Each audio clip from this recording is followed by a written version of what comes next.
Voilà, bon, bah, ce soir, je me présente tout d'abord, Aurélien Regabaret. Donc, je suis là pour vous parler. Alors, en fait, je suis un peu un agent infiltré. Je fais croire que je parle de programmation fonctionnelle, mais c'est l'occasion de parler un peu de C++. C++ n'est pas très représenté en tout cas en France, dans les communautés. Et c'est un langage qui est déjà de manière générale assez méconnu. Mais alors, les évolutions qu'il y a eu ces dernières années, n'en parlons pas. Et un peu aussi, pour moi, pourquoi je viens me frotter au monde du meet-up fonctionnel? Et ben, quelque part aussi, c'est une validation de cette approche-là, puisque moi, je ne suis pas issu de ce milieu-là. J'ai jamais fait de programmation fonctionnelle en milieu professionnel. Donc, j'ai jamais travaillé avec un langage fonctionnel en entreprise. Et pourtant, j'en suis venu à m'intéresser à ça. Et je suis loin d'être le seul, parce que en C++, il y a beaucoup d'imprégnation, notamment du langage Haskell. Comme ça, j'ai découvert ce langage. Il y a beaucoup de talks dans les conférences C++ là-dessus. Et donc, l'idée, c'est d'abord un peu par l'évolution du langage, reprendre un peu les fondamentaux, parce que souvent dans les talks, c'est des parties talks fonctionnels, monades et compagnie. Et des fois, quand on débarque un peu, les choses de base, c'est pas forcément, on n'en a pas forcément parlé. Donc, c'est aussi l'occasion pour moi de parler un peu comment j'ai compris les choses, pour après, avec des gens qui connaissent plus, me faire corriger. Et à travers cette évolution aussi de la programmation, voir pourquoi on en arrivait au fonctionnel et finalement mieux capter quel est l'intérêt de cette approche et aussi dans quelle mesure elle peut se combiner avec des langages qui historiquement sont plus procéduraux comme C++ et voilà comment c'est peu une illustration de l'évolution du style de programmation qu'on vit aujourd'hui. Accessoirement, je relance les Human Talk à Montpellier, donc il y en a qui le savent déjà, mais j'en reparle. Donc les premiers ont eu lieu le mois dernier, il y a eu 5 talks de 10 minutes. Le principe, c'est d'avoir des talks de 10 minutes sur des sujets divers et variés de l'informatique. Donc comme ça permet de faire sa veille technologique. S'il y a un sujet qui ne vous passionne pas beaucoup, vous attendez 10 minutes et c'est fini. Accessoirement, c'est aussi pour vous motiver à venir faire vos premiers pas de speaker. Et les prochains, c'est le deuxième mardi de chaque mois. Donc les prochains, c'est le mardi 13 février. N'hésitez pas à vous inscrire sur Human Talk et à venir participer, voire même soumettre un talk. Je remercie à ceux qui étaient là la dernière fois et qui ont parlé à cette occasion. Donc, il faut que j'anticipe la transition.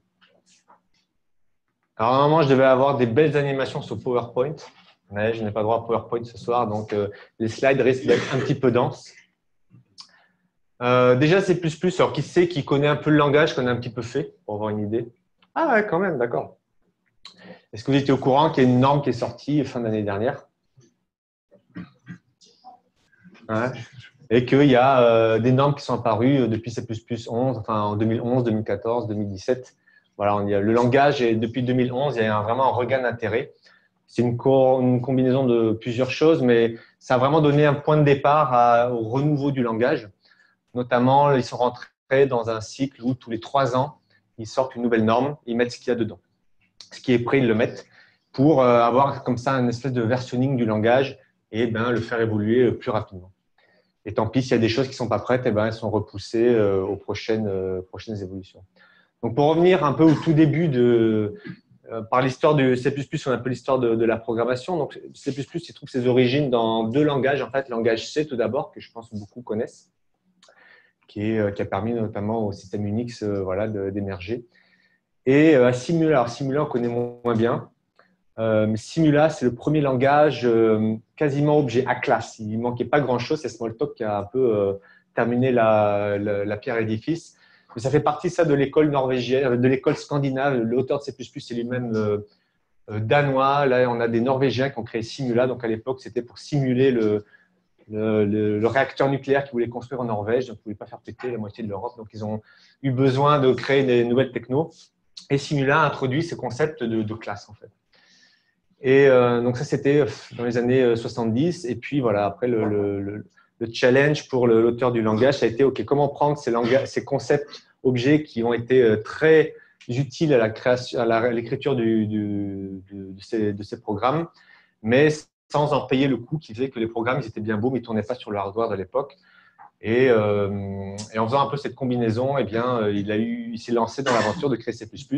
Donc, à partir du milieu des années 80, qui a évolué pour être normalisé fin des années 90. Donc, il y a eu une grande période de maturation du langage avant d'arriver à sa première norme. Bon, on va passer pour ces aspects-là. Ça va arriver. Donc, un aspect de C++ donc, qui caractérise fortement le langage, c'est son héritage du langage C. Donc, en tout cas, à l'époque, c'était un choix qui s'est révélé être le meilleur parce que ça a permis à toute une génération de développeurs C obsédés par les performances de passer à la programmation orientée objet. Et C++ a beaucoup contribué finalement à l'adoption de la programmation orientée objet. Il faut savoir que c'était dans un contexte où s'il y avait 1% de perte de performance, les gens refusaient, trouvaient ça inadmissible. Et ça a été le cas, il s'est imposé dans les années 80, surtout 90, donc beaucoup de logiciels. C'était la grande époque de la programmation orientée objet. Et ça a été aussi un peu de là qu'est sorti Java. Et l'avenir devait être objet et quasiment uniquement objet. Tout est objet, les langages purs objets. Donc déjà, C++ se faisait taper sur les doigts que ce n'était pas un langage objet pur. Et de même qu'on pourrait dire que ce n'est pas un langage fonctionnel pur. Et après, pendant les années 2000, ça a un peu été la traversée du désert pour plusieurs facteurs. Et voilà, en 2011, une nouvelle norme est arrivée et a un peu activé le réveil de la communauté et de l'évolution du langage. Et aujourd'hui, le langage évolue beaucoup parce que le comité de normalisation a un problème. Donc, c'est un langage, c'est une norme internationale qui est gérée par l'ISO. Il y a un problème, ils sont tellement nombreux qu'ils ont même du mal à absorber la quantité de volontaires, c'est-à-dire des gens qui sont quand même payés par l'entreprise pour contribuer sur le langage. Donc, c'est une marque de dynamisme quand il y a 150 personnes qui sont payées par l'entreprise pour se réunir plusieurs fois par an pour faire évoluer le langage. Et en termes il y a souvent le langage est perçu tel qu'il a été enseigné dans les années 90 comme un meilleur C. Et c'est un aspect que je vais occulter aujourd'hui dans cette présentation pour présenter un autre aspect. Et c'est cet aspect donc, du C++, on a présenté ça sous forme de C++ moderne pour un peu marquer la distinction entre le vieux langage C++ que beaucoup ont découvert et avec lequel certains sont restés, et toutes les évolutions qui ont eu lieu ces dernières années et qui sont comparables à passer à des vieilles versions de Java ou de C# aux dernières versions. Donc, malheureusement, pendant longtemps, tout ça, c'était C++. Maintenant, tous les 3 ans, on a une nouvelle norme qui permet un petit peu de marquer la séparation entre des anciens styles, parce que le langage a beaucoup évolué, malgré tout, on mettait tout ça dans un même panier. Et là, dire, bon, voilà, les pratiques ont changé et le langage n'a pas échappé à la tendance actuelle d'intégrer beaucoup d'aspects fonctionnels que je vous propose un peu de découvrir et de réviser. Et au passage aussi de voir que le langage, dès ses origines, en fait, portait certains aspects que l'on retrouve en général dans les langages fonctionnels. Ça, c'est pour donner une petite idée de l'activité qu'il y a dans le comité de normalisation. Donc, on voit que jusque dans les années 2005, il ne se passait pas grand-chose. Et là, on a une explosion de contributions, comme des patchs qui viennent se greffer en attendant d'être intégrés dans les prochaines normes. Donc, pour un petit peu matérialiser l'activité, l'effervescence qu'il y a au niveau d'évolution du langage. Donc, le langage, pour revenir à la définition telle que son créateur le donne, il y a le réduit en 2 phrases. Zero overhead abstraction, c'est-à-dire un coût nul en termes, donc avoir des abstractions, mais qui n'ont quasiment aucun impact, voire zéro impact sur les performances. Donc, on va voir comment ça se passe, notamment par tous ces mécanismes de template qui font qu'on peut développer avec des abstractions de très haut niveau, mais ça passe par toute une transformation du compilateur de telle manière que si on désassemble le code, on n'est pas capable de voir la différence entre un code très bas niveau écrit en C et des abstractions, des fois très évoluées, développées notamment au niveau de la métaprogrammation. Et après, ça c'est directement issu du C, c'est être proche de la machine pour avoir des bonnes performances. Donc, C++ est souvent qualifié de langage complexe. C'est aussi surtout lié au fait que nos hardware sont complexes. Il ne faut pas oublier que les hardware ont beaucoup évolué. On raisonne en termes de j'ai un CPU qui est écrit dans une RAM qui est un long tableau de mémoire. Ça fait longtemps que les hardware ne fonctionnent plus comme ça. Et quand on veut chercher de la performance, on est obligé un petit peu de se caler sur comment fonctionnent les hardware parce que c'est des facteurs de x10, x20, x50 qui changent juste dans la manière, par exemple, d'organiser ces données en mémoire. Donc, un aspect important du langage aussi, c'est de ne pas trop standardiser de nouvelles choses et ne pas faire au niveau du langage ce qu'on peut faire au niveau de bibliothèque. Et je trouve quelque chose qui résume assez bien le langage qu'on qualifie de multiparadigme. Donc, ça, c'est la page Wikipédia, le support des paradigmes de compilation dans les langages de programmation. Donc, on voit que la plupart des langages, soit ils supportent, soit ils ne supportent pas. Et C++, c'est un des rares langages où il y a une troisième couleur. Donc, il y a oui, je supporte. Il y a non, je ne supporte pas, et il y a le entre les deux, en fait. Et le entre les deux, c'est non, je ne supporte pas au niveau du corps du langage, mais avec des bibliothèques, avec des techniques de métaprogrammation, ce genre de choses, oui, donc je peux supporter ce paradigme-là. Et je trouve que ça résume assez bien un peu la spécificité de ce langage. Ce langage est quand même un peu à part sous pas mal d'aspects. Et donc, on est un peu oui, mais non, on le fait, mais d'une certaine façon qui peut être un peu déroutante par rapport à un langage qui supporterait, qui aurait été conçu dès le départ pour supporter tel ou tel paradigme. On va parler de métaprogrammation. Moi, pendant très longtemps, j'ai été réfractaire à la métaprogrammation. J'ai fait un gros rejet là-dessus au niveau des templates. Et ça a changé quand j'ai perçu qu'en fait, la métaprogrammation, c'était la programmation fonctionnelle. J'avais un gros… Quand j'étais à l'école, nous, c'était la programmation orientée objet. Donc, on était là, orienté objet, orienté objet. Et on va voir un petit peu à quoi ça ressemble. Quand on arrive là-dedans, on était complètement perdu. Et en fait, en ayant eu le déclic que c'est de la programmation fonctionnelle, eh ben, les choses sont passées beaucoup plus facilement pour moi. Parce qu'en fait, le langage C++, mine de rien, il y a 4 langages dans le langage. Donc, il y a 2 langages qui sont hérités du C. Donc, le premier, c'est le préprocesseur textuel. Donc, c'est le fameux dièse, include, dièse define. C'est quelque chose de très primitif qui pose problème aujourd'hui, qui est le côté antique du langage dont on a du mal à se débarrasser parce qu'il y a une énorme base de code qui en dépend. Il y a un sous-ensemble du C, donc c'est quasiment compatible avec le langage C. Ce n'est pas totalement, mais quasiment compatible.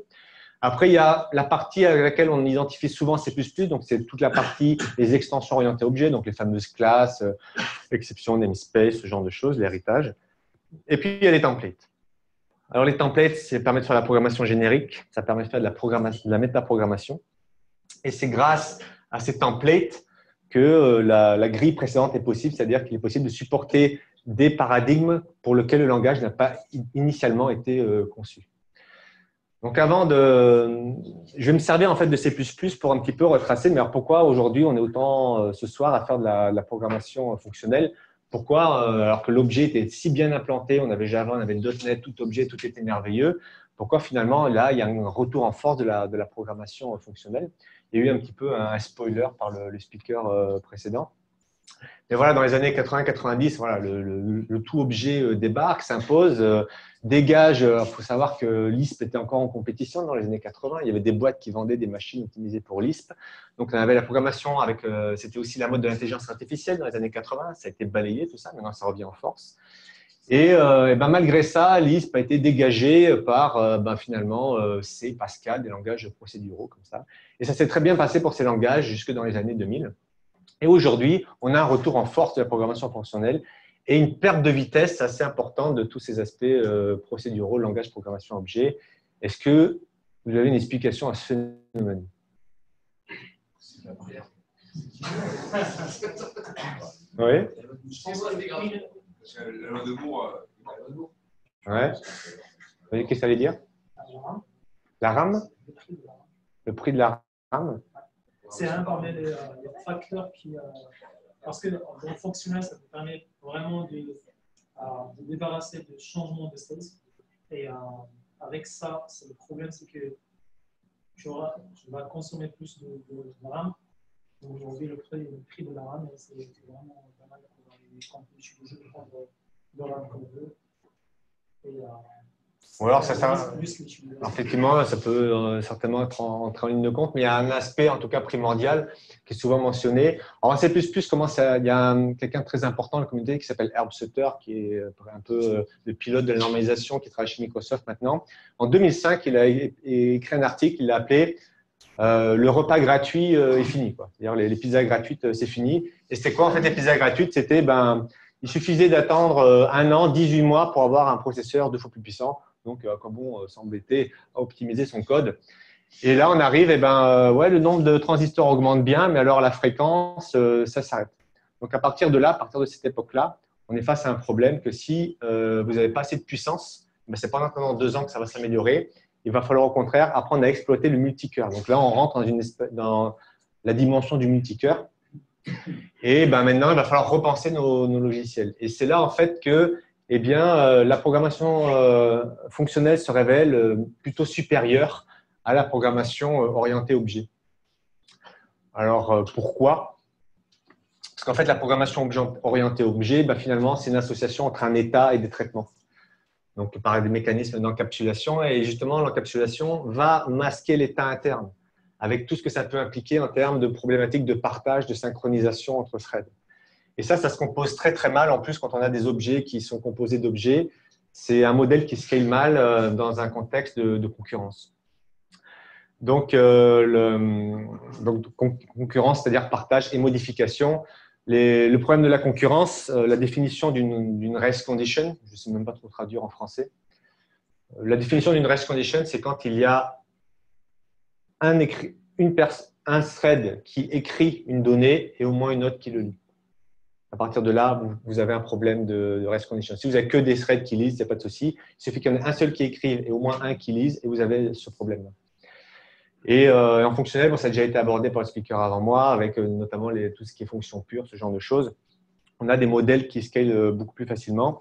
Et même quand on gère correctement la synchronisation de ces objets, eh ben, il y a des choses, faire tourner un code de manière performante sur 4 cœurs, c'est une chose. Le faire tourner sur 32 cœurs, c'est une autre histoire. On a quelque chose qui s'appelle la loi d'Amdahl, donc qui définit qu'à partir du temps que vous passez dans une période de synchronisation, ben, ça a un impact direct sur votre capacité à tourner en parallèle sur un certain nombre de cœurs. Donc, par exemple, si vous passez 5% de votre temps à synchroniser votre code dans les sections critiques, ben vous pouvez avoir 200 CPU à disposition, vous n'en utiliserez pas plus de, ça doit faire une vingtaine à peu près. Sans parler des problèmes de deadlock et de la complexité inhérente à tout le modèle de programmation synchronisé. C'est clair jusque-là? Donc, l'avantage de la programmation fonctionnelle, ben, elle est déjà pas mal à l'œuvre, notamment en C++, enfin dans les architectures hardware au niveau des GPU. Hein, on est là, on est fiers sur nos machines d'avoir, il y en a peut-être qui ont 16, qui sait qui a 16 cœurs sur sa machine? Bon, 8 cœurs sur sa machine. Sur vos GPU, vous en avez peut-être des dizaines de milliers déjà. En fait. Votre GPU est capable d'exécuter 10 000, 20 000 threads en parallèle. Donc, les algorithmes sont repensés.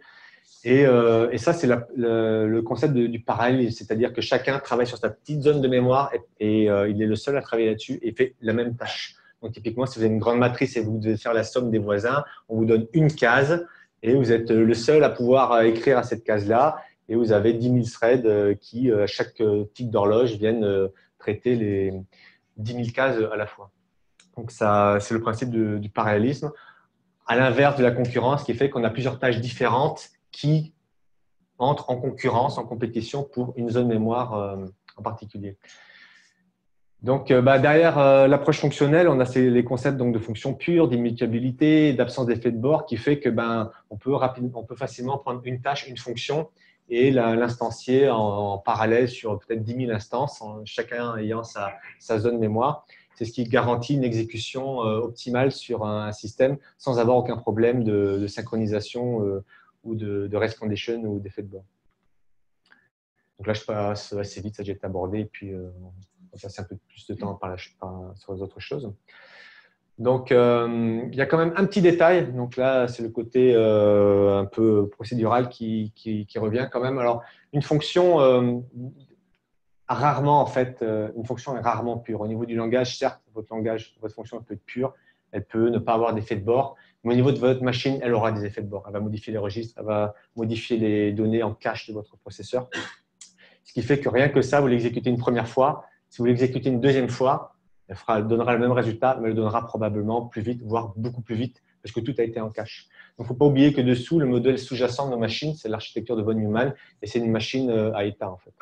Donc, ça a été… alors, ce qui est intéressant, pour la petite anecdote, c'est que le premier langage de programmation au niveau, c'est lequel qui est sorti dans les années 50, tout premier langage.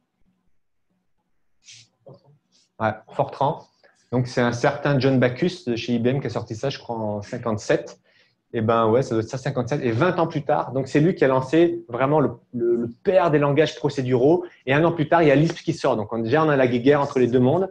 Et 20 ans plus tard, il retourne sa veste et il dit « Ouais, en fait, le futur, c'est les langages fonctionnels, le procédural, ça ne va pas. » Donc, ça a fait buzzer à l'époque, hein, et il s'est pris la tête avec quand même une autre superstar du développement. Je ne sais pas trop dire son prénom, Dijkstra, on le connaît pour ses algorithmes, et en tout cas la contribution qu'il a eue. Donc, ils sont un peu pris la tête là-dessus. Mais voilà, pour données, que c'est quand même, dans l'histoire de l'informatique, c'est arrivé tout de suite, cette guerre entre procédural et fonctionnel. Et c'est tout le long des 70 dernières années, c'est un peu un cycle qui va et qui revient en fonction des époques et des besoins. Donc, au niveau de C++, donc les aspects fonctionnels de C++, ça peut un peu surprendre a priori. Ça va être l'occasion de voir dresser un peu quelques concepts de base qui ne sont pas forcément caractéristiques d'un langage fonctionnel, mais qu'on va retrouver dans beaucoup de langages. Donc là, d'abord, une quote du créateur de C++ s'appelle Bjarne Stroustrup. Là, c'était par rapport au langage objet, mais ça marche pour les langages fonctionnels. Lui, clairement, il se défend, il n'aime pas, il se méfie de côté pureté, ce genre de choses. Il dit c'est quelqu'un de très pragmatique. Il dit voilà, le C++, c'est pas le langage qui implémente de manière pure tel ou tel paradigme. C'est un peu le langage qui prend un peu de tout ça, vous donne la carte et à vous de composer en fonction de vos besoins. Si ça ne vous convient pas, allez voir ailleurs. Hein. C'est un peu ça le message. Et sinon, à vous d'avoir la maturité aussi pour prendre ce qui est le plus pertinent pour vous. Et le paradigme fonctionnel fait partie des langages qui sont présents dans C++. Donc, ce que je vous propose un peu de réviser comme fondamentaux, de parcourir comme fondamentaux maintenant, d'abord la récursivité. Ça a l'air de rien, mais on va voir que ce n'est pas si trivial, enfin si évident que ça. L'immutabilité, bien sûr, l'inférence de type, la déstructuration et les lambda, closures pour ce soir. Donc, la récursivité, c'est apparu très tôt aussi dans les langages de programmation. Donc, Lisp, dès la fin des années 50, c'était intégré dans les langages procéduraux. Je crois que c'est Algol le premier qui a fait ça, 1960. Et souvent, par récursivité, on entend la récursivité au niveau des fonctions. Donc, la fonction qui se rappelle elle-même de façon terminale ou pas. Mais il n'y a pas que ça. On va découvrir en C++, c'est un concept important de la métaprog, la récursivité au niveau des structures de données. En fait. Donc, c'est ce que je vous propose de découvrir un peu plus tard tout à l'heure. Après, l'immutabilité, C++ a introduit le mot-clé const. Alors, il existe aussi en C. Et pour la petite histoire, il est d'abord apparu en C++. Et le C l'a repris et a été normalisé d'abord. Et après, voilà, enfin, il y a un petit jeu comme ça qui a été fait. Et donc, le mot-clé const qui permet en fait de définir une fonction comme non modifiable. Et la particularité de C++, c'est que le mot-clé const peut être appliqué sur une fonction membre, c'est-à-dire une méthode. Et alors, la différence entre une fonction, entre une méthode qui n'est pas const et une méthode qui est const, je ne sais pas si vous la connaissez.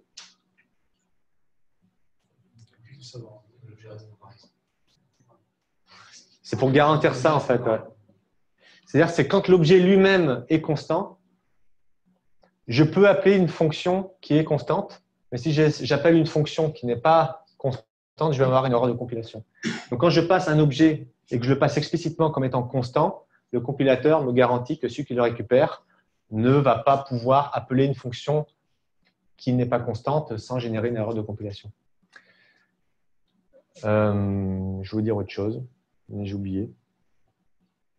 En tout cas, const est utilisé maintenant, est encouragé à être utilisé au maximum pour toutes les déclarations de variables. Ça évite les affectations accidentelles. Et ça pousse justement à avoir un style un peu plus fonctionnel. S'il y a des initialisations un peu complexes, on les isole dans une fonction qui va renvoyer la valeur. Je m'excuse pour la question triviale. Bien sûr. Mais si l'objet n'est pas const, je peux appeler la méthode const. Donc, si l'objet n'est pas const, tu peux appeler toutes les méthodes dessus. Okay. Et ce que j'avais oublié de dire, bien sûr, c'est que si f est marqué const, elle n'a pas le droit de modifier les données membres. Si elle le fait, elle a une erreur de compilation. Donc ça, c'est un aspect… Donc là, en fait, on a deux interfaces de cette façon-là dans un objet, une interface const, une interface non const, et ça ne marche pas par de l'héritage et de l'implémentation d'interface ou ce genre de choses. C'est des choses qui sont assez peu courantes dans les langages. Donc là, un exemple un peu plus concret, j'ai une fonction qui est const, je tente de modifier la valeur, et là, je vais avoir une erreur de compilation parce que je suis const là-dessus. Et cette propriété est propagée au-dessus. Donc, dès qu'il y a un objet qui est const, voilà, je ne peux pas appeler que les fonctions qui sont const dessus. Donc, on appelle ça le const correctness en C++, c'est-à-dire le respect de la constitude du langage. Donc après C++11, comme ça paraît étonnant, alors qu'il y avait quand même, on faisait du multithreading depuis longtemps en C++, le langage lui-même ne le supportait pas au niveau de sa norme. Et ça a été corrigé en C++11. Ça a eu des impacts importants sur le modèle mémoire, ce genre de choses. Mais du coup, ça a aussi changé un peu la sémantique de const en particulier. Ben, ça veut dire que, mine de rien, une fonction qui est const, si elle respecte un peu les critères, et ben, du coup, elle est thread safe en fait. Donc, si j'appelle que des fonctions const sur mon objet, et ben, normalement, mon code, je ne peux pas avoir de race condition dessus. Moyennant que le développeur ait fait correctement son boulot, le compilateur aide un peu, mais comme expliqué tout à l'heure en closure aussi, il y a des fois, ben, voilà, au bout d'un moment, on ne peut pas tout garantir. Donc après, l'inférence de type, c'est ce terme un peu barbare qui a derrière des mécanismes aussi bêtes que var, let, ou en C++, c'est auto, c'est-à-dire que j'ai un mot générique pour déclarer une variable et auto, le type en fait, va être déduit par rapport à ce qui est à droite de la parenthèse. Donc ça, on est super habitué à ça. Donc avec votre langage favori, var ou let. Donc ça s'appelle l'inférence de type. C'est l'occasion de placer ce soir un mot un peu plus pompeux. Mais donc c'est quelque chose qui a été introduit dans C++11. Alors ce qui est amusant, c'est que auto, c'est un mot-clé qui existe en C depuis longtemps en fait, mais qui avait perdu l'utilisation. Donc ils en ont changé le sens. Donc c'est pour ça qu'il s'appelle auto et pas var ou let. Donc ça, jusque-là, c'est fastoche. Bon, ça simplifie l'écriture. Ça a un impact important. C'est qu'après, il a commencé aussi à être introduit au niveau des fonctions, donc notamment d'abord le type de retour. Donc là, le type de retour de ma fonction min est déduit à partir de ce que je renvoie ici. Et face à l'ambiguïté qu'il peut y avoir dans certains cas, ça c'est, je le dis, mais il faut éviter d'écrire vos fonctions comme ça. Vous pouvez aussi déclarer vos fonctions comme ça depuis C++11. Si vous faites du Haskell ou des langages fonctionnels, ça doit quand même vous rappeler quelque chose. Votre type de retour, il est indiqué par une flèche après les parenthèses. C'est pour le petit clin d'œil à certaines sources d'inspiration. Cette notation-là est faite pour résoudre des cas un peu ambigus où, quand on est ici, on ne peut pas savoir le type d'auto dans des contextes un peu particuliers.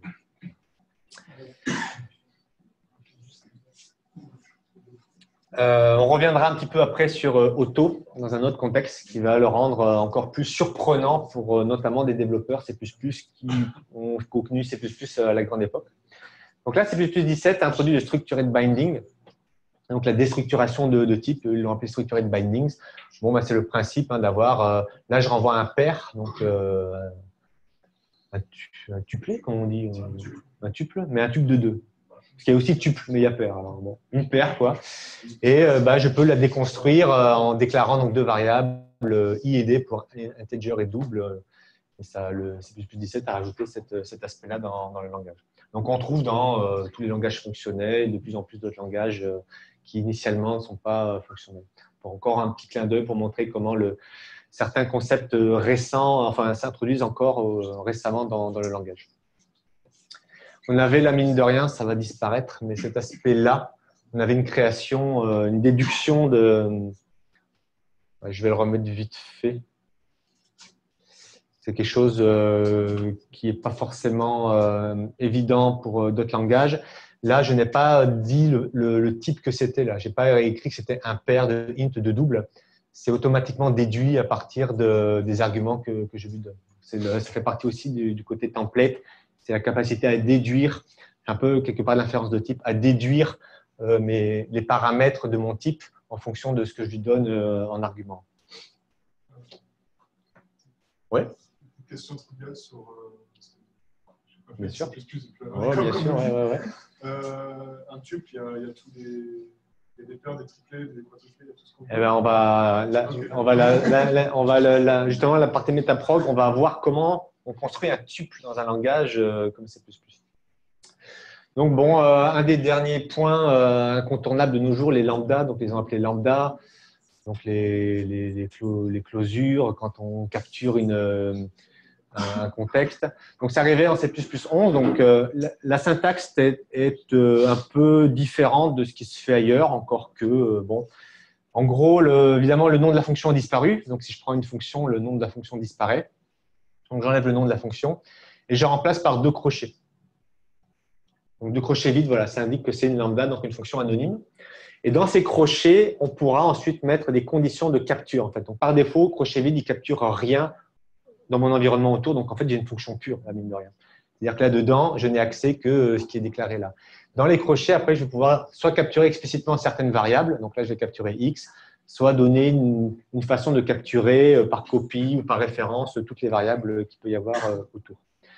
Et là, on commence à avoir des écritures. On trouve maintenant ce genre d'écriture de concepts dans les bibliothèques modernes. Donc là, on a une fonction qui renvoie une lambda. Donc, on chaîne comme ça les appels. Et ce genre de choses, si vous faites de la programmation fonctionnelle, ne devrait pas trop être difficile à lire. Hein. Il va renvoyer, il renvoie une fonction qui accepte un paramètre à laquelle elle va additionner le paramètre qui est donné là. C'est des exemples assez classiques, je crois, en programmation fonctionnelle.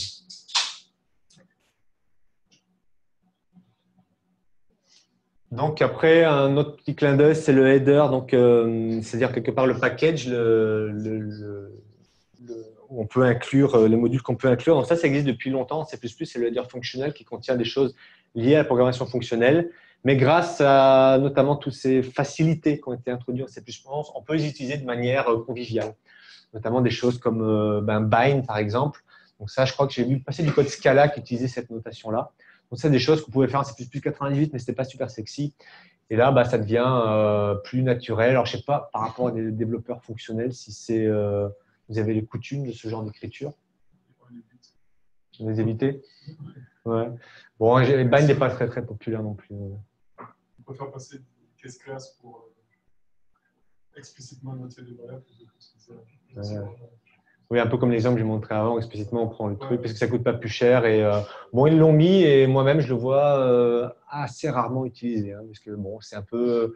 Bon, il doit y avoir des aficionados s'ils l'ont fait. Mais, donc là, alors là, ce qui est intéressant quand même, qui montre tout l'exercice d'un langage comme C++, c'est que là, on a une fonction C classique. Et cette fonction C classique est acceptée pour être bindé avec tout ce mécanisme-là. C'est-à-dire qu'on a toujours cette compatibilité forte avec un langage donc C qui est des années 70. On arrive à passer soit des lambdas, soit des fonctions C historiques du langage.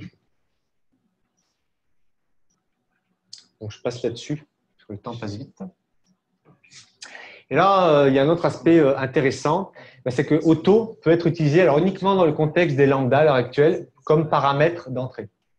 Les paramètres reçus. C'est-à-dire que là, en fait, mine de rien, donc j'ai une fonction min. Donc, en fait, j'affecte ma lambda, ma fonction anonyme, je lui donne un nom quelque part. Donc là, j'ai une fonction min qui accepte deux types, deux paramètres, finalement, de n'importe quel type. Et là, mine de rien, je viens de recréer un autre mécanisme de généricité en C++.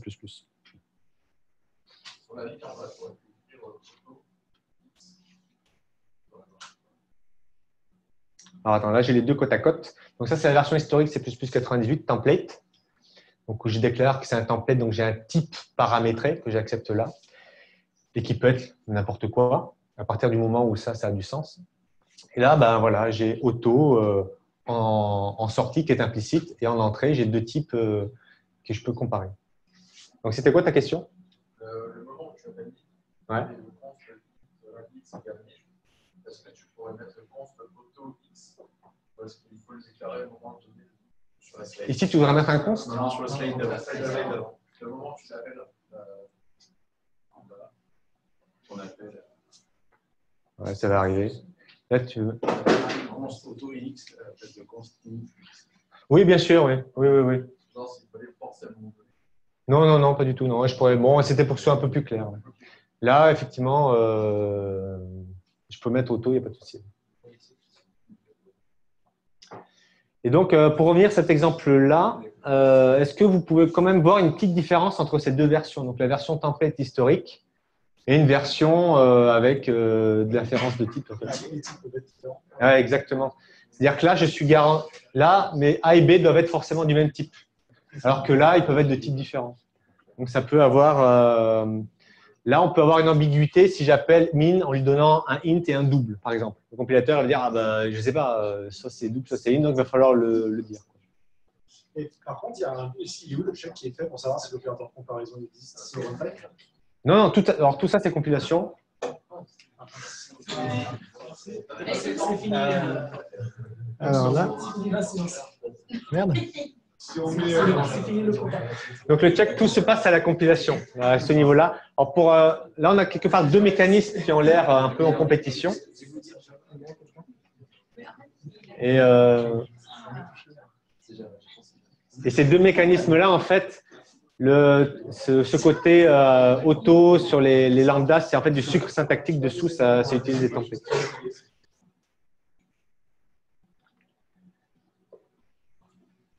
Donc ça, on appelle ça les lambdas génériques. Il y a des questions pour que ce soit même autorisé maintenant pour prochainement, peut-être sur toutes les fonctions, en fait. Et donc, on vient d'introduire un nouveau mécanisme de généricité. Donc, c'est un peu ce que j'expliquais. Et donc, c'est pas tellement nouveau. C'est plus du sucre syntactique sur des choses qui existaient pour le rendre plus lisible et plus sympa. On va voir ça par la suite. Et le principe, ça s'inscrit dans une tendance à l'œuvre depuis quelques années qui est en fait de faire plus de métaprogrammation, mais moins de templates. Donc, tirer avantage de la métaprogrammation sans payer le coût des templates. Dans certains cas, ça peut être prohibitif. Il y a cette mauvaise réputation. C'est souvent comme un hacking du compilateur plus que quelque chose qui était prévu pour. Donc voilà, après on pourra peut-être dans une autre fois aborder d'autres aspects, notamment des aspects très importants, C++ sont la sémantique de valeur. On a parlé un peu d'entité, valeur, ce genre de choses. Je pense que ça pourrait être intéressant d'en parler. Et bon, les foncteurs, optional, any, donc là on a ces types-là qui existent sous forme expérimentale depuis 2014, je pense, et qui là en C++ 17 sont normalisés. Puis les traits, donc le duck typing qui était une forme qui est derrière le principe des templates, donc c'est une autre forme de polymorphisme.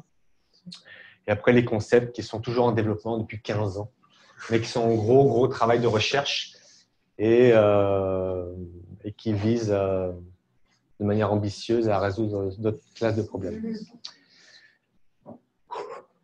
Ça va? Donc la métaprogrammation. Donc historiquement, c'est ce côté-là. Attention, tu parles C++ métaprogrammation, c'est il y a un code immaintenable. Ça parle là-dedans. Alors la programmation, là, c'est quelqu'un justement qui travaille sur les concepts depuis longtemps. Il réduit ça. La métaprogrammation, c'est juste de la programmation avec des types. Alors moi, j'ai juste une question. Qui ici a déjà fait de la programmation, la métaprogrammation? Avec quel langage? Ah, ok. Et d'autres langages? C#. Et pas de fonctionnel? Personne n'a fait avec un peu de fonctionnel ou des choses comme ça? Macro, ouais. Donc, en C++, alors, je connais mal le principe des macros. Je connais vite fait. Je pense que je connais juste assez pour dire que C++, ça ne fonctionne pas comme ça. Alors, tout d'abord, une petite histoire sur les templates. Parce que c'est assez étonnant quand même. Donc, on parle de métaprogrammation statique. Donc, effectivement, tout se passe à la compilation. Et le but, justement, c'est de dégager toute l'abstraction et en générer du code, zéro overhead abstraction. Au runtime, il n'y a aucun impact. C'est un générateur de code. Et c'est une façon, finalement, de programmer le compilateur. Et quelque part, le C++ devient un interpréteur. Le compilateur devient aussi capable d'interpréter du code au moment de la compilation. Et c'est comme ça qu'on va tweaker le compilateur. Historiquement, on le hack un peu pour lui faire certaines choses. Et maintenant, on essaie de mettre ça, un formalisme de plus en plus clair derrière ça. Donc, le principe, c'est de manipuler les types qui ont été paramétrés, les valeurs qui sont données lors de l'instanciation de auto, de type paramétré dans les templates, le type T générique. Alors, quelques exemples simples, parce que souvent, on vous donne des exemples que je vais vous donner. On voit ça, on fait « Ah ouais, ok, ça sert à ça, mais concrètement, ça permet de faire ça, mais concrètement, ça sert à quoi ?» Là, des exemples concrets et assez simples de ce que ça permet de faire. Alors là, c'est un exemple. Je vais vous demander s'il n'y a rien qui vous surprend là-dedans. Donc, C++ 11 a introduit la fonction mPlaceBack, une sorte de append bis, une variante de append. Donc là, j'ai une liste d'entiers sur ma liste. Je fais un équivalent de append de 10. J'ai une liste avec un entier de 10 dedans. Là, j'ai une liste de paires et je fais un append des deux valeurs de mon paire. Ça paraît relativement lisible, non? Et pourtant, derrière, il y a un truc, si on réfléchit, on dit, mais attends, comment ça peut fonctionner ça? Il y a un truc un peu magique, il n'y a rien qui vous interpelle là-dedans? On définit pas la paire. Une longue parenthèse? L'espace de la paire. Il y a une variabilité que je peux pas. Ouais, c'est qu'en fait, c'est ça, pour moi, ça, c'est des exemples qui illustrent bien l'intérêt de la métaprogrammation. C'est-à-dire, derrière, c'est compliqué de faire ces choses-là, mais ça permet de simplifier l'API. C'est-à-dire que là, en fait, la question bête, c'est mais elle accepte combien d'arguments une placeback? À répondre à cette question, c'est en fait, elle accepte autant que le type en accepte pour être construit. C'est-à-dire que le type d'argument attendu par une fonction, il est variable en fonction du type qu'on lui a donné. Je ne sais pas si c'est clair. C'est-à-dire que je n'ai pas une placeback, je ne déclare pas 1, 2 ou 3 arguments, je lui déclare le nombre d'arguments que le type reçu dans liste. Donc, la liste, elle reçoit un type T, elle va extraire de ce type. Donc là, on a l'aspect de manipulation des types. Je vais extraire, en analysant ce type à la compilation, le nombre d'arguments qu'il accepte pour être construit et je vais répercuter ça dans ma liste d'arguments pour une fonction qui permet de le rajouter. Et l'intérêt notamment de ça, c'est que ça évite une copie. Donc, C++. Sinon, il faudrait effectivement construire le pair à l'extérieur, le passer et se recopier. Là, c'est ma liste qui a la capacité à construire le type in place directement sur la mémoire concernée. On ne va pas voir comment c'est fait derrière, mais c'est pour un peu illustrer ce principe. J'essaie de trouver un ou deux autres exemples qui montrent comme ça le côté un peu sympa, sexy, en tout cas l'usage de ce que peut donner la métaprog. On a beaucoup dans tous les langages, la plupart des langages, des fonctions, des bibliothèques de ce genre. Et ça, c'est pas du standard, mais c'est une bibliothèque qui s'appelle FMT-lib, qui permet de formater des chaînes. Donc, elle accepte une liste d'arguments. Donc là, c'est la syntaxe Python. Donc, quand je mets un accolade, j'aurais pu mettre accolade 0, et ça substitue par l'argument que je lui donne. Et ce qui arrive parfois, c'est qu'on ne donne pas le bon nombre d'arguments qui est attendu dans ma chaîne de formatage. Et ça pète au runtime. Mais en fait, là, ça pète sur cette lib-là, ils l'ont implémenté de telle manière à ce que ça pète à la compilation. Parce qu'à la compilation, il va analyser la chaîne de caractères que vous lui avez donnée. C'est le même code qui tourne au runtime et à la compilation. Et la compilation, il va compter les paramètres qu'il peut attendre. Il va voir que là, il attend avoir un paramètre. Vous n'en avez donné aucun. Il va vous dire, bon, il ne va pas vous donner une erreur aussi explicite que ça, mais il va en tout cas vous faire une erreur de compilation, vous dire, là, il y a un problème, il y a un paramètre qui est attendu et il n'est pas donné. Pareil, si on avait donné 2 arguments au lieu d'un, j'aurais une erreur de compilation. Donc, c'est un autre exemple de comment je manipule mes types. Donc là, ce n'est pas tellement un type, c'est une valeur qui est donnée à l'instanciation et je la traite pour finalement rendre mon code plus fiable. Et ce principe, il y a quelqu'un qui a, je trouve astucieusement bien résumé sous forme de move your bugs to the left, c'est-à-dire du compilateur, on va au test, à la code review, on va jusqu'à l'utilisateur. Et bien, plus tu bouges la détection de ton code en amont, et mieux ça se passe pour toi en général. Donc, ça s'inscrit, cette démarche de métaprogrammation, à faire en sorte que, au lieu de choper ça lors des tests ou en pleine démo devant le client, et en fait, bam, ça pète à la compilation, quoi. Donc, d'autres cas d'utilisation que je liste vite, bon, je vais vous donner une placeback. Historiquement, c'est très utilisé par une bibliothèque qui s'appelle Boost pour faire des parseurs, tout ce qui est DSL, Domain Specific Language. Donc, vous pouvez créer votre parseur. Vous n'avez pas besoin d'une autre bibliothèque ou d'un autre langage à côté. Directement, dans votre code source, vous écrivez la grammaire de votre langage et ça, au moment de la compilation, ça permet de générer un parseur pour votre code. Ils arrivent à faire des parseurs pour les macros du C, etc. Et un autre exemple aussi, plus orienté optimisation, Boost SIMD. Donc, vous savez, les CMD, c'est les instructions scalaires qu'il y a dans vos processeurs qui permettent de faire des calculs sur des tableaux de flottants, de doubles, etc. Et chaque génération de processeurs apporte ces nouvelles instructions qui fonctionnent sur telle taille de tableau, etc., etc. Et en fait, cette bibliothèque fournit un peu une abstraction qui va vous fournir des petits vecteurs que vous pouvez typer en double, en int, en float. Et après, va faire toute une routine de métaprogrammation pour ensuite rerouter votre multiplication, votre addition vers la bonne instruction SIMD qui convient dans votre use case. Et après, ça disparaît. C'est comme si vous aviez écrit à la main votre code optimal avec les instructions d'Intel, par exemple. Mais en fait, derrière, vous avez juste utilisé un petit objet vecteur et ça s'est fait automatiquement pour vous. Donc, tout ça au moment de la compilation. Et c'est indétectable dans le code généré. On n'est pas capable de dire si c'est un expert en programmation SIMD qui a optimisé le code ou si c'est par la bibliothèque que ça s'est fait à la compilation. Donc là, normalement, il y a un beau GIF animé, effectivement. Là, je vois un merveilleux… je ne sais pas d'où ça vient, ça, mais bon. Et en fait, c'est que tout ça, au niveau des templates, ça a été quasiment accidentel, en fait. Je ne saurais pas vous dire ce que c'est la propriété d'un langage Turing complet, mais tout ce que je sais que ça veut dire, c'est que c'est un langage où on peut faire à peu près tout. Et en fait, les templates sont un langage dans le langage. On a découvert que les templates étaient Turing complets. C'est-à-dire que ça, c'est un des exemples par lequel, en général, vous découvrez la métaprogrammation. Donc, je vous laisse admirer ce qui se passe. Là, on a un exemple, quelque part, de logique fonctionnelle. C'est-à-dire, je déclare d'abord un template qui est paramétré avec un entier. Et donc après, il y a quelques contraintes, mais je le définis de telle manière que la valeur soit égale à l'entier qui est donné, multiplié par la valeur du type n-1. Donc là, je viens de faire une récursion. Là. Sauf qu'évidemment, si j'avais que ça, j'aurais un problème. C'est où c'est que ça s'arrête. Donc là, je vais spécialiser mon template pour le cas 0, où là, je dis, ben voilà, la valeur, c'est 1. Donc là, j'ai une récursion et là, j'ai la manière de le terminer. Et c'est comme ça que j'obtiens à la compilation. C'est le compilateur qui va exécuter tout ce code-là à la compilation et il va me sortir la valeur 24 par cette longue chaîne. Elle est accessible au moment de la compilation. Donc, il n'y a pas d'exécution de code au runtime. Tout est à la compilation. C'est comme ça que souvent c'est présenté la métaprog en C++. Ça donne l'idée effectivement du fonctionnement, mais pas forcément de finalement à quoi ça sert. Donc, le principe général, c'est beaucoup basé sur la récursivité. Je vais passer vite sur d'autres aspects plus obscurs des templates parce que le temps passe vite.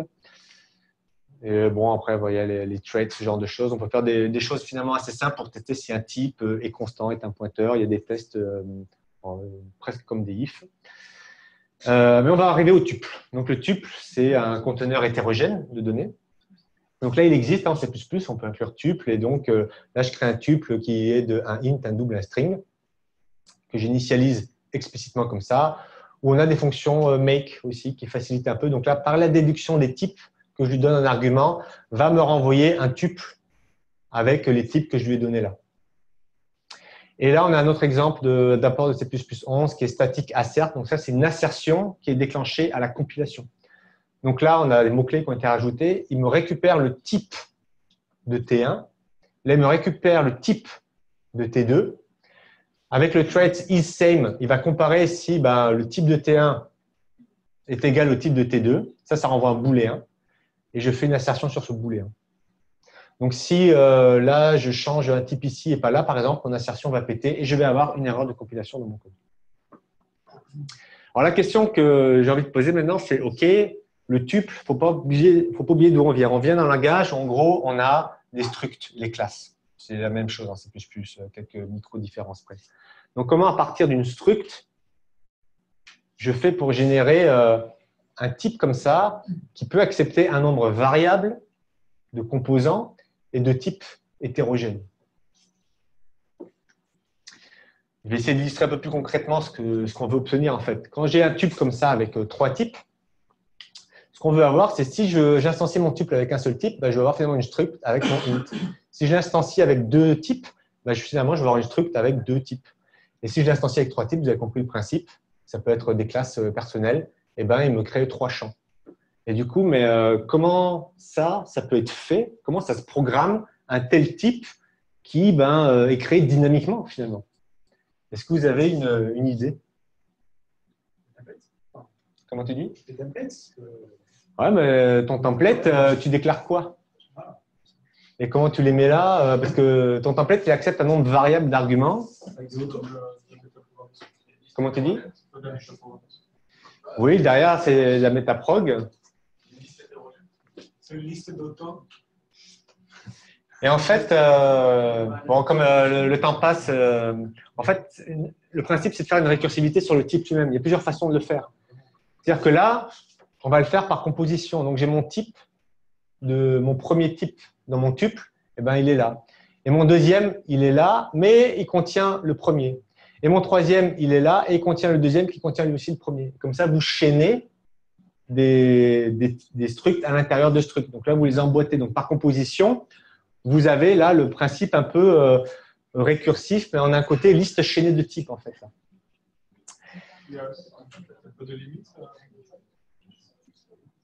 Les compilateurs ont des limites. Quand on fait de la métaprog, des fois, quand il y a des trucs violents, on augmente la taille de sa stack, etc. Mais tu peux y aller pas mal quand même. Hein. Tu vas plus être limité par la largeur de ton IDE. Du coup, si on veut suivre la fin, il faut découler tout le… Bah après, là, ça c'est ce qu'on veut que ça fasse. Mais on va voir comment on automatise ça, en fait. Une autre variante, en fait, c'est plutôt ce genre de choses-là qui est utilisé. Bah, l'équivalent de ça, c'est par héritage. En fait, quand tuple 2 hérite de tuple 1, eh ben, j'ai ce int-là qui vient se mettre là, quelque part. Et pareil pour tuple 3, quand il hérite de tuple 2, ben, il y a lui et lui qui viennent se mettre dedans. D'un point de vue purement binaire, en fait, eh ben, ils vont s'emboîter comme ça. Et donc, je vais avoir, eh bien, là, j'ai un côté récursif au niveau de l'héritage, c'est-à-dire que tuple hérite de lui-même. Il y a un côté qui peut être un peu déroutant la première fois qu'on lit du code comme ça. Mais je vais le clarifier par la slide d'après. Espérons. À savoir, bah là, voilà comment ça fonctionne. En fait, donc là, j'ai, comment on dit en français? L'ellipse. Bon, les trois petits points. Donc, il y a le nombre variable d'arguments. Donc là, je définis ma structure template qui accepte un premier type et un nombre variable. Et donc, là, je dis, bah voilà, mon tuple, j'ai une valeur et j'hérite, tuple, hérite de tuple. Donc, ça peut être un peu surprenant la première fois qu'on lit ça. Donc, je suis le type tuple et j'hérite en fait de moi-même. Mais j'hérite de moi-même en fait avec une autre liste de types. Et ce qui fait que c'est deux types différents. C'est comme si j'avais écrit tuple 1 et tuple 2 avant. Parce que tuple des types qui suivent, c'est pas pareil que type de T et des types qui suivent. Type de ABC, c'est pas pareil que type de BC. Donc, c'est comme ça que tuple peut hériter de lui-même. Et là, à nouveau, j'ai la version terminale. Quand le type il est tout seul, eh ben, il contient juste celui-là. Donc, les implémentations ne fonctionnent pas tout à fait comme ça, qu'après, il y a d'autres aspects. Mais l'idée générale, elle est là. Vous avez à suivre, hein? Tout ça, ça fait penser qu'à la compilation, sur des gros programmes, ça doit mettre un certain temps. Alors, effectivement, quand on commence à faire des choses comme ça, et c'est aussi pour ça que le langage évolue, il y a des constructions qui sont plus performantes que d'autres, et ben, les mecs qui créent ce genre de bibliothèque, ils intègrent dans leur benchmark, dans leur test unitaire, le temps de compilation du programme. Donc, ils mesurent telle ou telle construction. Les deux fonctionnent, mais il y en a une qui va être 3 fois plus rapide à compiler qu'une autre. Donc, effectivement, ça peut être un souci. Mais les compilateurs, après, en fait, ils mettent en cache des résultats. Enfin, il y a tout un tas de choses qui font qu'à moins d'être un gros consommateur, ça ne se voit pas trop, en fait. Donc, ce côté nombre variable d'arguments avec les 3 petits points, je ne sais pas si en fonctionnel, il y a un nom pour ça, un nombre variable d'arguments, parce que j'ai déjà vu ça dans le langage fonctionnel, les 3 petits points aussi. S'il y a un terme pour ça. Bon, C++, ils appellent ça un paramètre pack. Donc, c'est un truc qui pack un groupe de paramètres. Et la notion de variadique. Donc, variadique, c'est variable.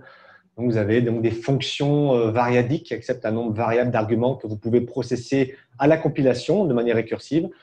Pareil pour un type, une structure, une classe qui peut comme ça hériter de elle-même, mais avec moins de paramètres. Donc, le principe de parcours de cette liste, en général, c'est de manière récursive. Bon, c'est assez dense. Hein. J'ai un peu chargé la mine. J'aimerais aborder un dernier aspect qui est apparu dans C++11 et qui évolue en puissance. Alors, c'est un mot-clé qui débarque, un petit peu dur à prononcer, const expr. Donc, on avait const et maintenant on a const expr. Alors, const expr, c'est quoi? On pousse le bouchon encore plus loin. En fait, const expr, donc les templates peuvent, en général, sont interprétés, sont résolus à la compilation. Et le fait de déclarer une expression contre const expr, par exemple, on est garanti que le compilateur, si c'est une variable, va calculer sa valeur à la compilation. Et l'intérêt, c'est qu'en fait, une fonction peut être marquée comme const expr. Donc, je prends ma fonction f classique, et si je la mets const expr, je peux l'exécuter au moment de la compilation. ça permet de bypasser tous les hacks qu'on faisait avec les templates avec des fonctions classiques. On va voir un peu à quoi ça ressemble. Mais si je prends min, j'ai pris la même fonction que tout à l'heure. Je l'ai mise comme const expr. Le simple fait de la mettre comme const expr, ça veut dire que je peux, à la compilation, calculer le min entre 1 et 2. Et au passage, vérifier que j'ai bien 1. Donc là, mine de rien, mon code, il est unit testé aussi. Donc s'il compile, il passe les tests unitaires.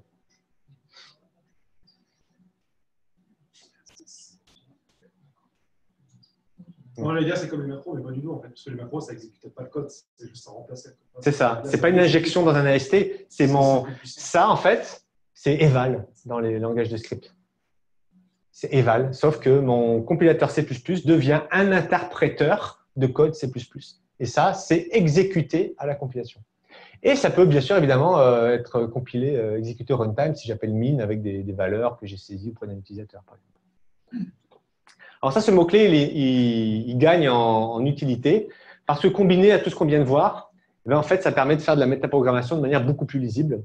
Et ça va être, on va s'approcher de ma slide finale où on résume un peu voilà, l'ancienne façon de faire, la nouvelle façon de faire. Donc, il y a plusieurs intérêts en termes, initialement aussi pour optimiser. Donc, on est garanti que certains calculs sont faits à la compilation. Donc, il n'y a pas de runtime overhead. Ça peut avoir des intérêts dans l'embarqué aussi pour précompiler, pour précalculer certaines tables, ce genre de choses, et les mettre dans une ROM sans avoir à faire des gros castes ou ce genre de choses. Mais ces dernières années, c'est un domaine de la métaprogrammation qui gagne vraiment en popularité et qui a permis en fait de complètement, quasiment révolutionner le domaine. Il y a des bibliothèques qui émergent, qui réécrivent complètement la façon de faire de la métaprog en C++ et qui n'utilisent quasiment plus de templates, mais des lambdas génériques, donc avec des fonctions avec auto et const expr, qui fait que tout ça est exécuté au moment de la compilation. Vous avez des bibliothèques entières où quasiment tout est exécuté à la compilation. La bibliothèque de time, par exemple, il n'y a que le fait de récupérer l'heure depuis votre PC qui est exécuté runtime. Tout le reste, les conversions d'heures en minutes, etc., tout ça est fait, le code est généré à la compilation. Donc, pour un peu mettre côte à côte les deux façons de faire, avant, après, comme dans les publicités. Donc, ça, c'est le code factoriel que je vous ai donné au début. Et ça, c'est l'équivalent avec const expr. Donc, là, factoriel, je n'ai pas besoin de faire une récursivité terminale avec un termineur. Je mets directement, j'implémente mon code factoriel normal et je le rajoute const expr, ce qui fait que ma factorielle peut être exécutée à la compilation. Donc, lui-même s'appelle n-1. Et du coup, le fait de mettre const expr, ça veut dire le compilateur peut ou pas exécuter cette fonction à la compilation. Il va quand même vérifier qu'il peut le faire. Ça impose des contraintes sur la fonction. Mais le fait d'appeler factoriel tout seul, ça ne garantit pas que ça sera exécuté à la compilation, sauf si ça doit servir à initialiser un objet, une variable qui est elle-même const expr. Donc, le fait de déclarer mon int, mon x comme const expr, donc je demande mon x, sa valeur doit être calculée à la compilation. Et donc, factoriel sera exécuté à ce moment-là, et donc mon x vaudra 24. Et on a un peu là l'équivalent, on a même une ligne en plus ici, qui montre tout le travail qui a été fait depuis C++11 jusqu'à C++17 pour passer d'un monde de métaprogrammation en base de templates qui est très expert-friendly à quelque chose où aujourd'hui, le gros avantage, c'est qu'avant, comme la bibliothèque de comparaison de formatage de chaîne de caractères, il fallait deux implémentations. Il fallait l'implémentation runtime qui va processer votre chaîne de formatage et une version un peu hackée, dure à maintenir en template pour générer une erreur de compilation quand vous n'avez pas le bon nombre d'arguments. Là, ils sont arrivés à le faire, une fonction qui fonctionne dans les deux cas. C'est la même fonction qui est exécutée à la compilation ou au runtime pour valider le nombre de paramètres qui est passé.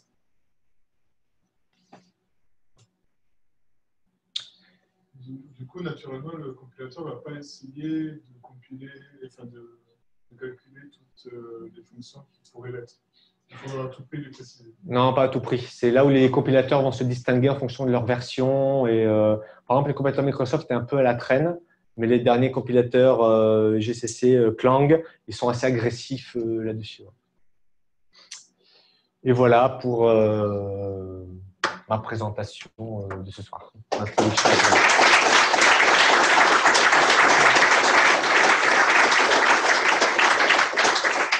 Je n'ai pas fait de slide de conclusion. Voilà, la conclusion, c'est qu'est-ce qu'on tire de la programmation fonctionnelle, plus de métaprogrammation, moins de templates dans le cas de C++, et comment le challenge que ça peut représenter d'intégrer des concepts fonctionnels dans un historique qui ne l'est pas. Donc peut-être ça peut parler à certains qui sont dans des environnements où on n'est pas fonctionnel, mais on peut commencer déjà à piocher des concepts et à les injecter dans son code, même si le langage n'est pas prévu pour. Quoi. Voilà, si vous avez des questions. Ouais. Ça a l'air assez attirant comme système, mais je me dis que, par exemple, dans une application classique, 99% des fonctions sont appelées avec des données clients, qui arrivent des bases de données. Du coup, est-ce que ça a vraiment une réelle utilité dans un programme qui tourne avec une application classique?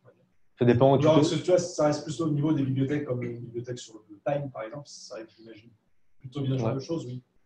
En fait, ça dépend évidemment où tu es, quoi. En général, ça va être dans les bibliothèques que tu inclus que ça se passe. Donc, ça va être tes classes de string, des objets que tu utilises beaucoup, tes conteneurs, toutes ces choses-là que tu utilises de manière omniprésente dans ton code, en fait. Évidemment, si ton code il passe 90% de son temps à attendre que la base de données lui renvoie la donnée, ça ne va pas apporter grand-chose. Mais il faut aussi avoir à l'esprit que c'est moins tendance aujourd'hui, mais C++ est aussi orienté dans ce domaine-là, d'une époque où il y avait un gros focus sur les algorithmes, donc les traitements.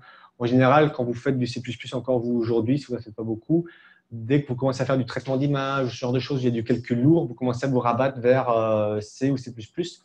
Et là, en fait, chaque petite façon, parce qu'en fait là, on donne une visibilité complète au compilateur à tout l'AST quelque part, et il peut totalement optimiser, donc bypasser tous les appels de fonctions pour générer un code le plus optimal possible dans le cadre de ton algorithme ou de ton traitement. Après, évidemment, si ça se consiste à lire une donnée depuis la base, la concaténer, la renvoyer, ça n'a pas un grand intérêt. Donc, à l'usage, dans le code courant, on utilise rarement ça pour le code de tous les jours. C'est quand on crée une bibliothèque réutilisable qu'on va faire attention à ce genre de choses. Et notamment, tout ce qui est les types utilitaires, les tuples et tout ça, ça peut être utile de faire ça. Et après, il y a à moins d'avoir des domaines spécifiques tels que du calcul, des traitements lourds, ce genre de choses.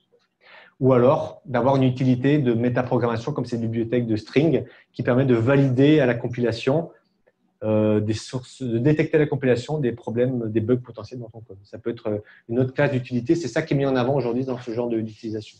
Ça peut remplacer tous les tests unitaires, tout un framework de tests unitaires. Sur certains aspects, il y en a qui l'utilisent comme ça. Donc après, c'est un peu différent parce que tu n'as pas un bout XML qui te dit avec les boutons verts, etc. Tu n'as pas la couverture de code, ce genre de choses. Mais... Ouais. Est-ce que tu peux travailler, par le factoriel, c'est sur un mythe, un petit primitif, mais envoyer une classe que tu as préparée à l'avance. Par exemple, c'est une classe type de personne avec first name, last name et telle chose. Valider que tu peux envoyer n'importe quelle classe, mais qu'elle contient au moins un champ last name, type string. Oui, tout à fait. Tu peux avoir ça. Alors après, c'est là où il y a des contraintes en fonction notamment des versions. La question qui est, c'est le constructeur. Des fois, il pouvait ou pas être context pour certains opérateurs. Mais il y a des classes quasiment complètes qui sont const expression. Donc, tu peux faire des manipulations sur des strings, les concaténer et vérifier que tu as bien le résultat attendu. D'accord. Tu garantis par exemple qu'il y a au moins 4 champs de types différents. Tu acceptes n'importe quelle classe du moment qu'elle garantit sa définition. D'accord, c'est un truc que je ne connais pas. Ouais. Donc, est-ce qu'il y a un peu des clans dans la communauté par rapport à ça? Un peu de des clans, des critiques?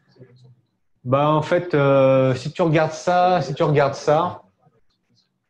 il y avait beaucoup de gens assez hostiles à ça. Ça, c'était la nécessité, en fait. Les gens codaient ça, en plus, souvent prenaient des concepts de Haskell, essayaient de les transposer comme ça. Ça, c'était la nécessité parce qu'on n'avait pas mieux. Et maintenant, il y a un gros mouvement. Il y a quelqu'un qui est assez jeune d'ailleurs, un Canadien, qui a développé une bibliothèque qui s'appelle Boost Anna. Donc, Boost, c'est un peu le laboratoire pour jouer à tout ça. Il y a eu tout un tas de bibliothèques qui ont été développées. Je pense que plus personne ne les utilise maintenant. C'est en train de tout partir à la poubelle, puisqu'il est en train de complètement réécrire, avec en plus des noms qui vont vous parler si vous faites de la programmation fonctionnelle. Et c'est tout des choses comme ça, en fait. Donc, c'est en train d'être totalement réécrit parce que ça fait du code. En plus, ça compile plus vite. Et ça fait du code qui peut être utilisé, qui est lisible, plus lisible. Enfin, un newbie, il tombe là-dessus, il ne comprend pas ça, mais bon, il comprend la factorielle. Tu vois. Alors que là, tu arrives là, tu dis, mon Dieu, c'est dans quoi je suis tombé, quoi. Et on arrive comme ça. Alors, ils font après des manipulations sur des types. On les déstructure, on les combine, on fait tout un tas de choses, la réflexion, ce genre de choses au niveau barre tout un tas de petites classes utilitaires comme ça, quoi, de fonctions utilitaires. Ouais. C'est vieux, c'est le template, ça a tendance à alourdir le poids de binaire. Oh, ça, c'est un vieux débat parce qu'en fait, ça génère du code. Donc, il y a même des contraintes sur les expressions. Non, ça c'était ça c'est un faux argument parce que c'est pas ça qu'alourdit le code. Tu prends un vecteur par exemple ou une liste, donc parce que le template en fait il duplique pour chaque type. Donc si tu as une liste, si tu as 20 types de listes dans ton code, tu vas avoir 20 fois une duplication de code, mais une liste c'est un pointeur chaîné vers le suivant. Enfin c'est ridicule aujourd'hui quoi. Donc c'était pour ceux qui sont peut-être dans l'embarqué, sont encore un peu réfractaires, qui sont vraiment pas beaucoup de place. Mais enfin, aujourd'hui, avec les machines qu'on a, c'est des choses qui sont balayées, quoi. Mais il faut avoir l'esprit que derrière ça, il y a ça, en fait. Donc, c'est le même principe. Hein. Non, là, il n'y a pas le auto, mais s'il y avait auto, derrière, il génère ça, en fait. C'est du sucre syntactique vers ça. Ouais. Juste comme on parlait de la valeur fonctionnelle, est-ce qu'il propose aussi des structures de données, un peu comme on a la fonctionnelle, c'est-à-dire comme vous avez présenté l'immutabilité. Et pour faire muter entre guillemets, on copie. Et par exemple, parce que là, on a cette solution, on copie toute une structure, on modifie juste un élément. Et tout le reste, ça reste des références sur les éléments du précédent pour ne pas avoir à tout copier. Ouais, les chaîner en fait. Ouais. Alors là, il y en a qui se lancent un peu là-dedans, mais là, par contre, c'est plus. Et copie, ça crée un peu un développeur C++, ça crée un électrochoc dans la tête, tu vois.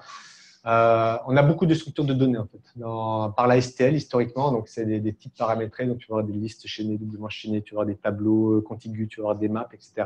Donc tu vas choisir l'algorithme, le conteneur qui est le plus performant pour toi, et dans 95-99% des cas, en fait, c'est le vecteur, c'est-à-dire c'est le tableau contigu, parce qu'en fait, c'est comme ça que fonctionne le hardware. Des benchmarks qui ont été faits, c'est toujours étonnant de le refaire chez soi, mais avoir tes données de manière contiguë en mémoire, en termes de performance, ça explose tout par rapport à avoir une liste chaînée qui est finalement en répartition aléatoire en mémoire. Parce que dans un cas, ton processeur, il fait du prefetching. C'est-à-dire quand il voit que tu vas à la case 1, 2, 3, 4, il fait « Oh, attends, je vais aller chercher les données avant qu'il les demande ». Alors que quand tu fais des listes chaînées, un coup tu vas là, un coup tu vas là, un coup tu vas là. Ton processeur ne peut pas anticiper ça, donc tu perds tout le bénéfice du cache. Et c'est des rapports de 1 x 10, 1 x 20, 1 x 50, juste en changeant le type de données. Donc, on n'est pas très fan de… C'est là où l'immutabilité un peu ses limites. Ce qu'on va plutôt faire, dans le cas d'un vecteur, c'est qu'on va préallouer les données avant, en fait.